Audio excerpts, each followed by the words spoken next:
Thanks for listening to the Building Better Business podcast. I'm Dr. Bryan. I'm an educator, business owner, and your host. Our podcast provides a platform for business leaders to share their personal stories and how they've transformed their business success by focusing on marketplace trust. Join us in building better business.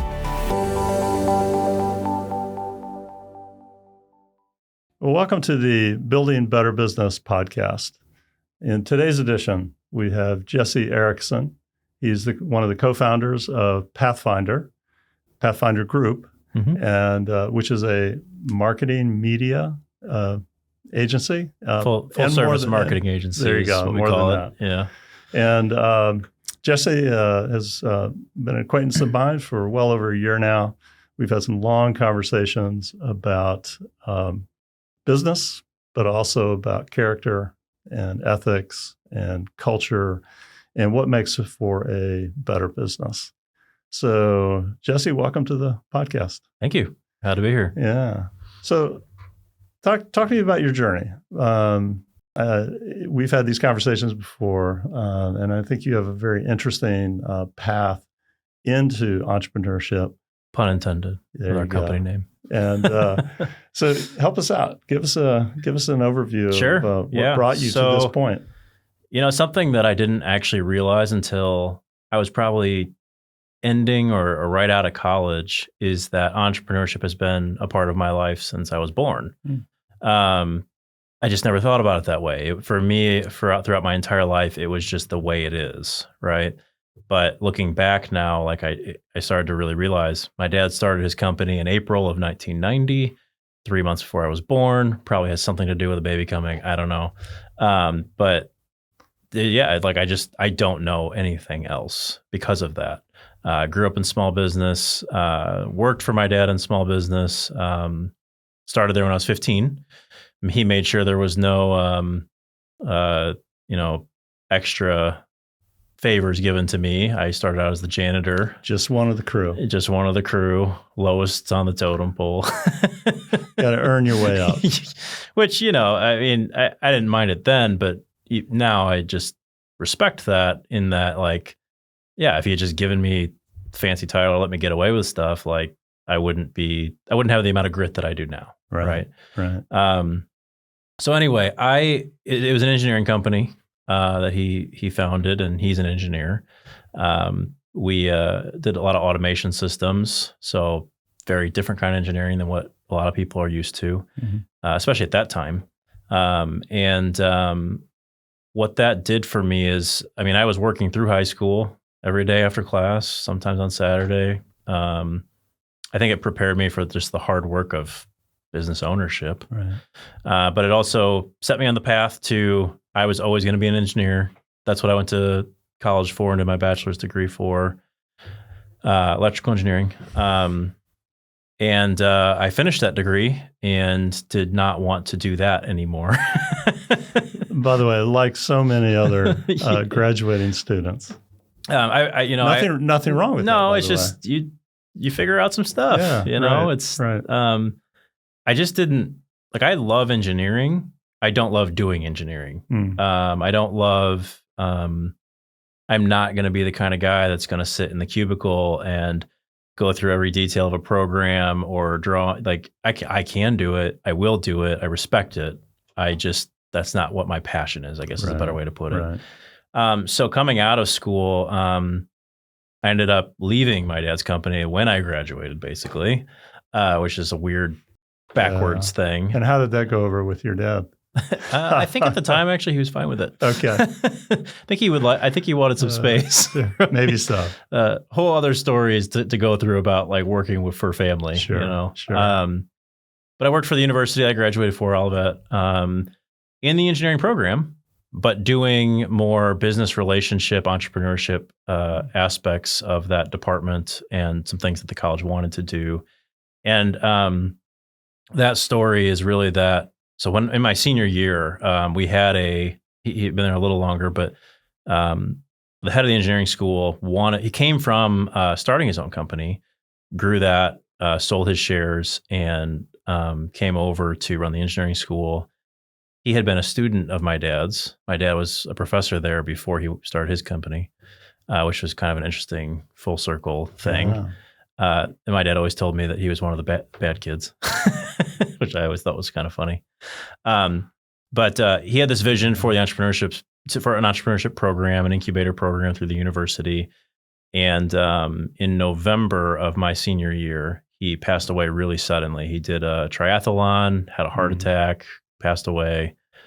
That just rocked my world. I mean, it just, everything for me changed. He had been probably the best outside of family mentor for me up to that point. I was going to say, definitely a mentor, the way it sounds. Oh, Very influential. Extremely influential. And his death influenced me just as much, if not more, than his life, unfortunately. Right. Yeah. So I beelined it. I knew about some of the program he wanted to start. I knew that no one else was going to do that. The engineering school there prior to him was not of that mindset.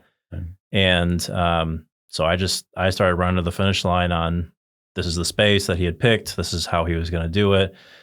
Convinced the university to go ahead with it. They hired me that summer. That program didn't end up coming to full fruition, unfortunately. We worked on it for a year after I was hired, and they pulled the plug due to, I think, some overarching financial issues in university land.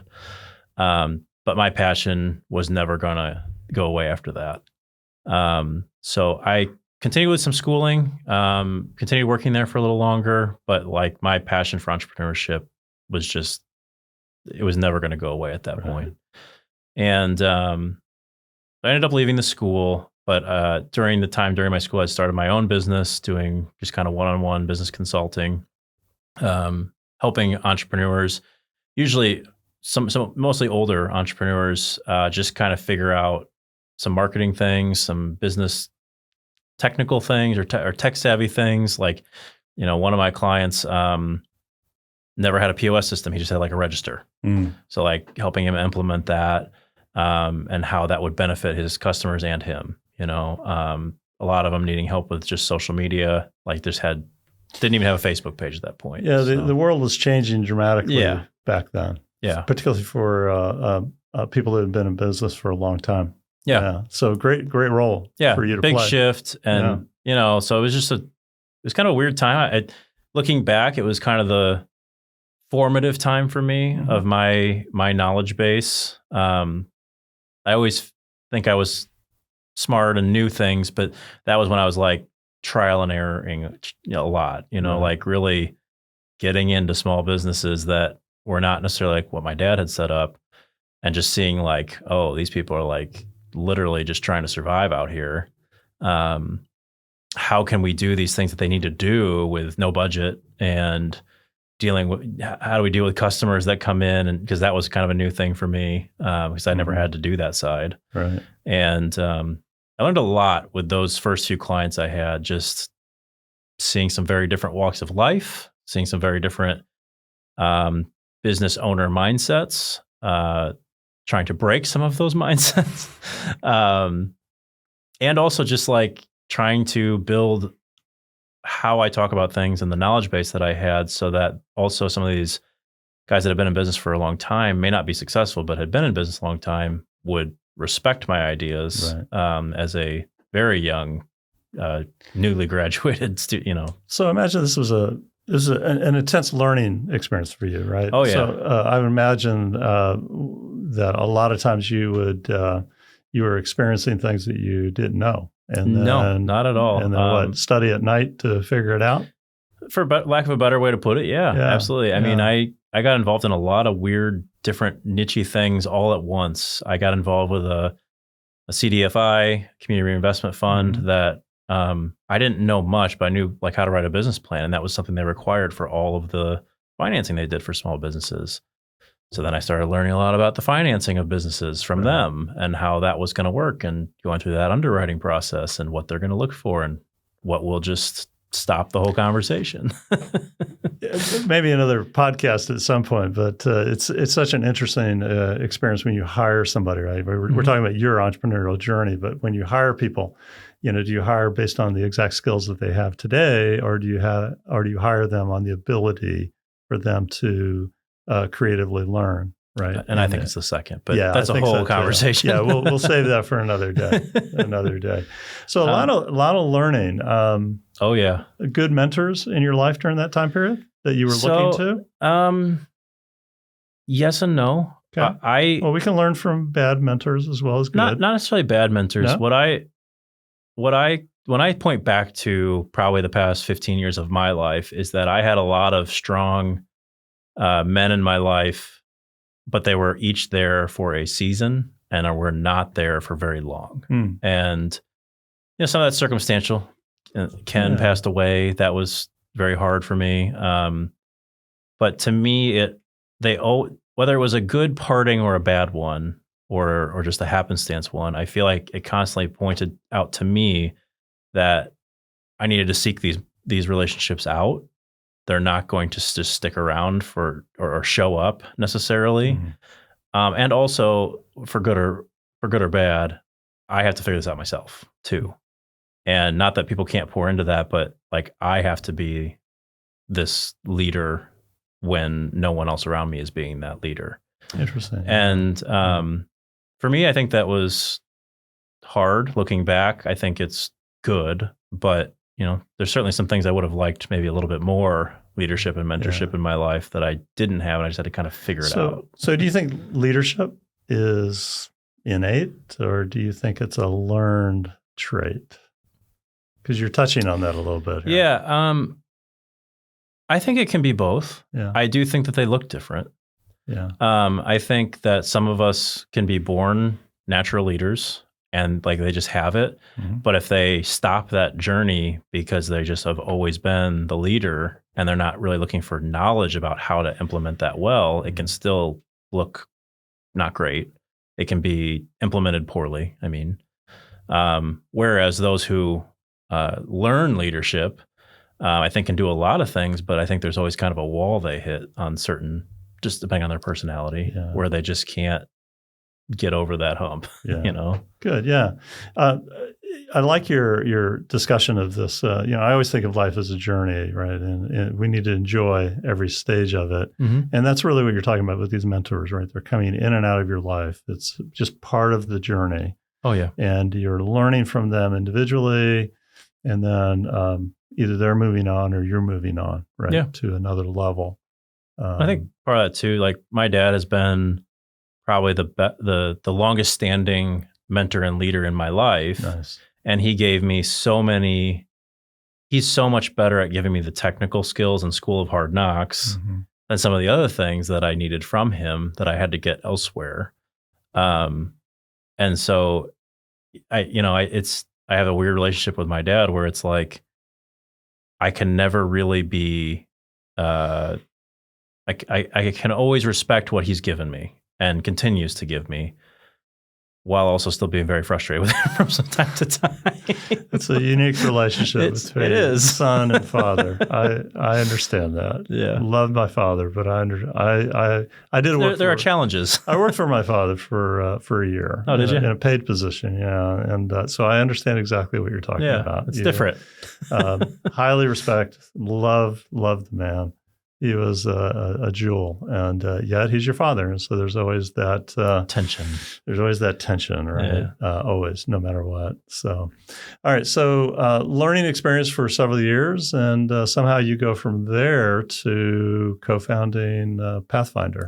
So, two things happened, I think, in that weird little middle ground. The first is because I was at the university, and I at the time thought I wanted to teach more. I went ahead and just barreled through to doing a doctorate program. Why not? Just go ahead. Just why not? Why not? Yeah. I just, to me, honestly, like I don't exude this in my personality very well to people. But for me, I'm like, hey, by the end of my life, I would just want to say I did it all. There you go. Yeah, and it doesn't mean do every single thing. It just means if I even have a desire or I think I'm going to have a regret for not trying it, like I'm just doing it. So doctorate, I'm like last level of education from a piece of paper standpoint. I'm like, I'm just gonna do it. So I got that in business strategy, and that really took me from what I would call, business consultant or coach to strategist. And that was probably my best educational degree. Those are my favorite classes. I learned so much. It really took, I think, a lot of thoughts I had that were not refined and refined them, or taught me how to refine them in a way that made sense, or that I could really explore and prove it out. Well, that's what good education should do. That it is absolutely, and I am glad I did that. Yeah. I ended that right around COVID starting, right in the COVID area. Okay. And at that same time, I had just gotten to a point where I'm like, I was seeing things very clearly in our community that there was this big gap for marketing need. And, our area is a very weird one. Kankakee is, it was one of the most popular places in the States that back in the 1920s, 30s, before the Great Depression, really, where, we even talk about how Charlie Chaplin would come perform here at the Majestic before he'd go to Chicago. And so it's this huge thing. And then, in the 80s, manufacturing left. The area really took a nosedive. And we have all these assets. And over the past few years, I was watching that growth come back and how that was going to happen. And I was like, we have a lot of good things. The marketing is terrible. So we're going to talk more about this, but okay. Just for our viewers, right now we're in Kankakee, Illinois. Yep. I guess we haven't established that. Nope. And that's where Pathfinder is located. And Kankakee is just south of Chicago. Yep, about an hour south. And it is it's a wonderful town, but it's a very typical American small town, right? I lived in Mount Vernon, Ohio for a long time, and very similar, right? That had years of prosperity, success, somehow forgotten, right? And then a recovery. And we'll talk about that when we start talking about community. But Pathfinder and your crew here are very, very involved in the community. Very. And it's a passion of yours, right? Oh, yeah. I mean, there's no way we could talk about everything that kind of led to where I'm at now, but community is the baseline for me. Yeah, and we want to spend time talking about it because one of the things that I'm pretty adamant about is that business, if you want to transform the world, you do it through business. It's sustainable, it's productive, it's respectable. And that's part of what Focus 4C is about, is creating a mindset among our viewers to take on this more than just profit. Right? Yeah. It is about profit, right? I mean, that's why we do business, and nothing wrong with that. But doing business in a really high level, right? Where we respect our employees, we take care of them, we take care of our customers, and we build our communities. And funny enough, something I kind of brushed over is that when I was in college, I actually, I cared so much about the community aspect. I put a lot of focus, started my own nonprofit at that time. Really? Wow. And it was very focused not on recreating any wheel that was already turning, but really just pouring resources into other nonprofits, mostly in the form of volunteer work, because that was a big thing that all of them were looking for. Nice. Like a foundation for human labor, if you will, for volunteers. And I was at Olivet, and students are coming from all over the place. They don't know these nonprofits at the time. I don't think it's great even today, but at the time there was no marketing going on. Right. And so just really making those connections for people. And I was really passionate about that, still am, but realized doing it through a nonprofit was not going to get me as far as trying to do that through a business entity, basically building the business and then taking some of those resources and pouring it back into the community needs. Right. So let's go back to your journey. Yeah. So doctoral program out of the way. Got that done. Check mark. Check. Got that. Was seeing what's the need, next? Seeing the need for marketing services. That's so we right. had, I had my own company that was really just me, helping a couple entrepreneurs. Sure. And then we had Link Point Media, which was doing websites and graphic design, just those two things. And then Raven Spring, which is my partner currently, Bryan Prairie, just video. And I worked with Bryan more closely than Josh at LinkPoint for a while, where he would say like, man, I do these great videos for people. And then like, they're like, okay, great. Thank you. What do I do with this? And I'm like, and that is a marketing problem. Exactly. And the same thing was happening with Josh though. Like Right. he, from a technical standpoint, websites were beautiful, worked cleanly, not buggy. Expandability was kind of built into them. But they needed some better design with purpose towards like, okay, but like when they get to the website, how do I get their money? Right. How do I get them to do what I want? Right. It's just like, here's the information, cool, but like Right. really funneling them towards something. And so again, missing that marketing aspect. So started conversations, and we are now at the beginning of 2020. So we all know what's coming in hindsight. But you know, Josh kind of like he kind of said like, I know that we're going to start interfering with each other's businesses in terms of needing to grow and offers different services, but he wouldn't really have the conversation seriously. And we thought that was weird because he's a close friend of ours. But me and Bryan were like, look, let's just do this. Bryan knew that he needed me. I know I needed the technical video ability, photography. And so Bryan and I started working on a couple contracts in which we would just basically funnel the money through one company and pay the other. Right. And just see how it went. Yeah. That went very well. And then Josh came back on the conversation and was like, guys, the reason I didn't really want to have this conversation is because I think I need to be done with my business. He had been doing it for 7, 8, 9 years, somewhere in there. And he just kind of lost the luster for it. My personal opinion, again, in hindsight, is that he needed a partner or people that understood what he was going through all those years, didn't have it. And by the time he did kind of get with us, he was just beaten down. He didn't have those resources. And it was just kind of too late. It's not the right word, but too late. And so he said, I need to work on, you know, my family. I think we're going to move, you know, that kind of thing. And Bryan and I said, okay. So, and Josh said, you know, I want you to just acquire my company. I'd rather give it to you than anybody else. And so we started working on that. And this is right when COVID happened. Perfect timing. Bryan and I, I'm not kidding, every day. We had a video call every day, sometimes early morning, sometimes at night. But every day we were like, what do we want to build for a company? What do we want to do? What don't we want to do? And what are we about? You know, what is this going to be? Fascinating, right? Because what you're talking about is the values of the company. Yes, the values. Which you know, not enough people really talk about that, right? What's the purpose? What's the value? What's the why? What you're doing? I see this time and time again. People get into business because they're good at X. Yeah, they're like, I'm good at car repair. I'm good at sales. I'm good at food. Whatever. And that's what their passion is. And then they're like, oh, well, I'm going to get into my own business doing this thing that I love. And then all of a sudden, a little bit into that path, they're like, oh, I can't do my passion anymore because I have to run the business.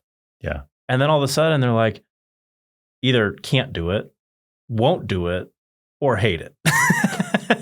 Very true. Because they're like, I didn't get into this business to be in business. In reality, I got into it because I cared about my customers, or I cared about this quality product or service, and I want to keep doing that. And you know, if you look at large companies, you can see it all the time where the founder is actually now the chief creative officer or something like that. They're not the CEO. Right. And there's a reason for that. It's because they weren't passionate about the business aspect. Well, they follow their skills, right, and their passion. So what's fascinating to me is in your story is here are 3 business owners who are slogging it out, if you will, right? Yep. Trying to make it happen, like so many of our listeners will be doing, right? Yep. Small businesses. And it's hard sometimes, right? And it's very hard. And here you are thinking about joining forces, right? Which is, I think some of our listeners probably need to be thinking about that as well, right? Why go it alone, right? If you don't have to. And that's another thing that's the second thing I'm thinking about as you're talking is I think one of the problems, one of the difficulties of being a small business owner is you take on this mantle of I have to do everything. Yep. And it wears you out. Yeah. And the more I've spoken on this, the more I'm adamant where I tell people, stop. You've got to just stop doing everything. You do. Because this business has to fit into your life, right? And you have to have time. You have to have time with your family. You have time for yourself. And sometimes that means partnership, maybe. Yep. Or affiliations. Yep. Right. And stop doing the things that take your energy away from you, or quite honestly, what you're not really good at. Yep. Well, there's a whole list of those for all of us. I Exactly. think. We all have that. Whether list. we want to admit it or not. Yeah. So here we are, 2020, you and Bryan come together and so we took a while to work it out, I gather, and then you formed Pathfinder? Yeah. I mean, I think we kind of worked it out really quick. Okay. But it was mid-COVID. We needed to get some funding to acquire LinkPoint completely. And we also, again, we knew going in that we didn't want to do this in a hodgepodge bad way. And sometimes I think in entrepreneurship, you're required to do that. Yeah. It just, you lose a job and you just got to run, right? Absolutely. Or something like that. Yeah. But we had the time, and we had this weird time in history too, where it was like, we don't have to rush this. Right. And so we took the summer, we worked out those values really well. Our name was a long, long conversation. It was actually, this is our second choice name. No, not second choice.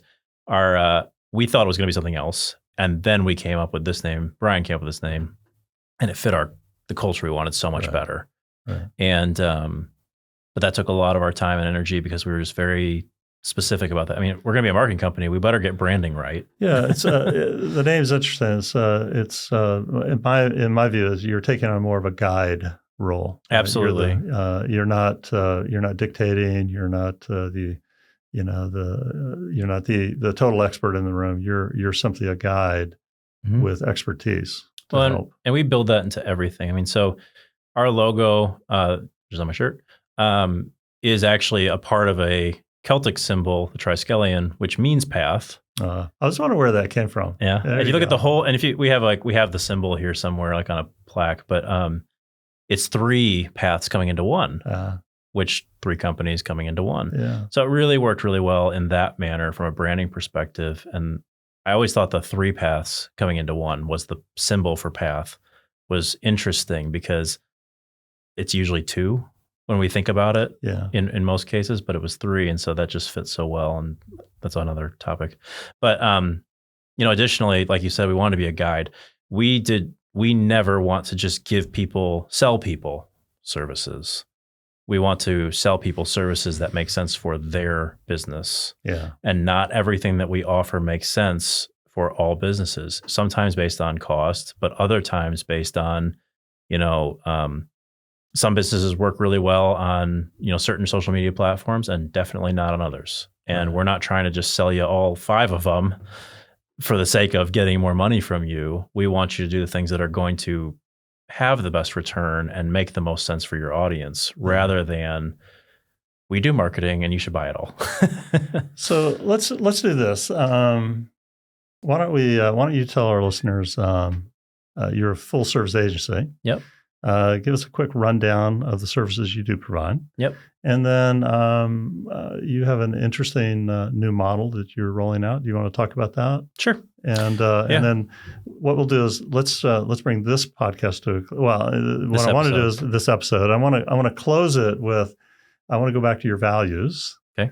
Think about your values, and then we'll bring this episode to a close. Okay. And then when we come back, I want to talk about your views of the 4 C's. Sure. Perfect. Yeah. You want me to start with my business, like what our business does? Yeah. Let's just for our listeners, let's get a rundown. Yeah. What does it mean to be a full service agency? Yeah. So we're very different than a lot of agencies today, at least ones that will actually give services to small businesses. Most of the agencies that look similar to us are very, very large, city-based, very expensive. But basically, we do all of the things that are needed in marketing, from website design and building, graphic design, video, photography, and then digital marketing, and then some physical type stuff. And then most recently podcasting. There you go. Which is kind of a mix of those different things. Which is where we're at. We're in, which is primarily audio. Yeah. And the reason we did it that way, and then digital marketing is like, email, social media, Google ads, social media ads, a couple other things. And the reason for doing that, when we had all the skills when we combined those three companies to do most of that already in-house.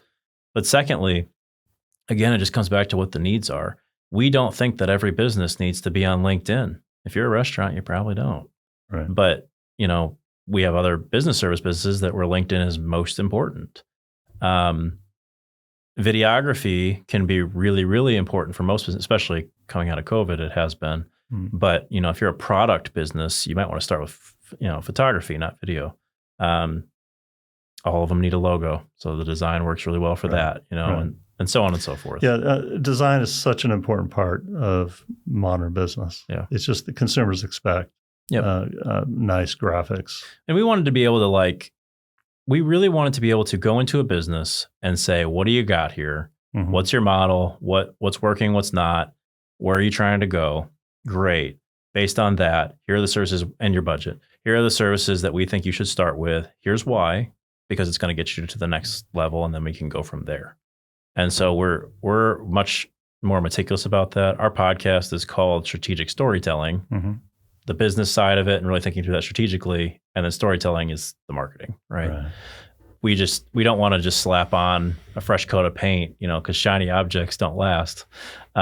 We want to really do that in a thoughtful way, and not one that costs a ton or that just drags it out forever, but one that just sets you on the right path. Mm-hmm. So that's what we do. You want to know about the business model a little bit? Yeah, if you're willing to share that. Yeah.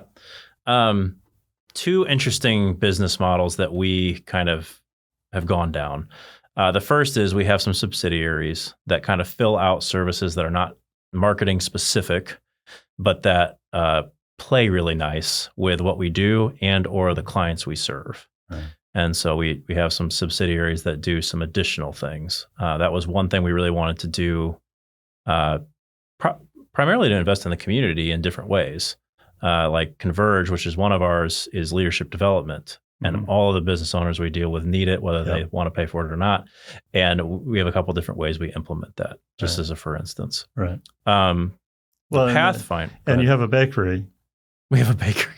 Because who doesn't like a good bakery? We always, we did kind of. I did laugh when you told me about that. I know. Though. Well, it's a long story, but we kind of, it was not our plan to do that as soon as we did, or to do bakery specifically, but we happened across the opportunity. It was a dire need for those entrepreneurs at the time that owned it. Right. And I just joke with people like, look, they're selling cupcakes. I don't have to educate you on why that is or why you should buy a cupcake. Everyone just wants it. It's really just marketing at that point. which is your skill set, right? Yeah. That's your. I just need people to know it exists and see like this beautiful picture or video of the cupcake, so that it makes them have to go and get it. Yeah, that's all I got to do, right? Love it. So yes, we bought a bakery. Now your listeners are like, what on earth are these people? There you go. But the main business model that we've kind of moved into for Pathfinder is more of a subscription service for those services we provide in a way that most agencies have never done. And we can also kind of build those custom proposals and levels of subscription for each type of service. As an example, businesses that need a lot of social media can do our top tier social media subscription. And maybe they don't need as much of email marketing, for instance. Those usually go together nicely, but just as an example. So they could do a lower tier of email marketing because I think every business needs some level of that. And then, video might be somewhere in the middle, right? And that might be based primarily on budget. And then they can always go up or down depending on what's working or not, or if they grow and they need more of it. And so it gives a lot of flexibility to the entrepreneurs, to the business owners to get the things they need not get the things they don't need, Right. and scale with us rather than just, we're not talking to you until you're at this Right. level or Right. or Right. what have you. Yeah. So do your clients have to reside in Kankakee, Illinois? Absolutely not. No. There are some services, obviously, mostly video, that there are some challenges when Right. you're not necessarily next door to us. But pretty much every other service we offer can be done remotely. We do, video calls with clients. We communicate over, digital platforms, no Right. problem. Right. We have kind of all that built in. I mean, you are in Ohio. We are in Illinois. It's a wonderful So world. We It's work a wonderful world, isn't work it? together every week, Yeah, and we yeah. figure it out, and it's no Yeah. problem. Yeah. We've had clients in California and in New York City, and Right. yeah. So tell me about the values. What are some of the values of the company that you hold dear? And then we'll bring this episode to a close on that. Sure. And then we'll unpack those a little bit Sure. in our next time together. So for us, our values primarily have to do with people. We, as a business, value profit, but as people and as the culture we want to bring, value investing in our people. Mhm. And we do that in a lot of different ways, because especially starting out, like, it's not like we had gobs of money to just pay somebody an exorbitant salary and every benefit on the planet. We brought people alongside us, like, stick with us. And if you want to be a ingrained part of this, we will make that happen. We're not afraid to have subsidiaries where other people own part ownership in those. We're not afraid to talk about profit sharing. We're not afraid to talk about other benefits you may receive. We have a culture here too, where one of the things we value most is not the 9 to 5. It is very much you have tasks and due dates, and you abide by those. And however you can fit that into your life, because you've got doctor's appointments and you've got kids and you've got a spouse and you've got whatever else you've got, Right. is fine. If you're not here all week long, 1 week, but every task is completed on time, you're not going to hear from me, Right. except to say, awesome job. That's not what we value. We value allowing people to live good personal lives, because we also think that impacts your work life too. I mean, Yeah. if you've got stuff going on at home with a spouse or with a kid or whatever, like, we want you to be able to take care of that. We don't want to say, sorry, you're not at work Right. today. So Right. sorry, your kid's sick, but you got to take one of your sick days now. Yeah. And I don't think that those things are wrong. I just know that we want to invest in that as a primary cause. Right. I think the biggest value we have with our customers is more just providing value to them in the services. And like I said earlier, like, we don't want you to just pay us gobs of money. We want you to pay us to do something right. And we would love to have conversations with you about, like, your struggles in your business, Right. and how we might be able to help you. Lots of my clients I talk to about just things that aren't marketing, but are just happening. I'm like, hey, I've got an idea for you. Hey, I've seen this over Right. here. And when I can invest in their businesses in that way, that gives me way more satisfaction than just, we provided social media for you today. Yeah. Yeah. Yeah. So those are the two biggest things, I Yeah. think, for us. Those are big. Those are big items. And I think most everything else we do revolves around those two things. Yeah, no, those are really big, and that's a great segue into our next episode, Yep. where we'll talk about character. How does that, leadership character, the culture? How do you develop a culture? What does it mean to have satisfied customers, and what does it mean to build a community as well? So, Jesse Erickson, thank you very much, co-founder of Pathfinder. Thank you very much for this time, and thank you. let's come back together, and we'll pursue those other items. Thanks for having me. All right, thanks. Thanks for listening to the Building Better Business podcast. To stay up on the latest episodes, be sure to subscribe, and go to focus4c.com to sign up for our weekly newsletter for more stories and practical applications.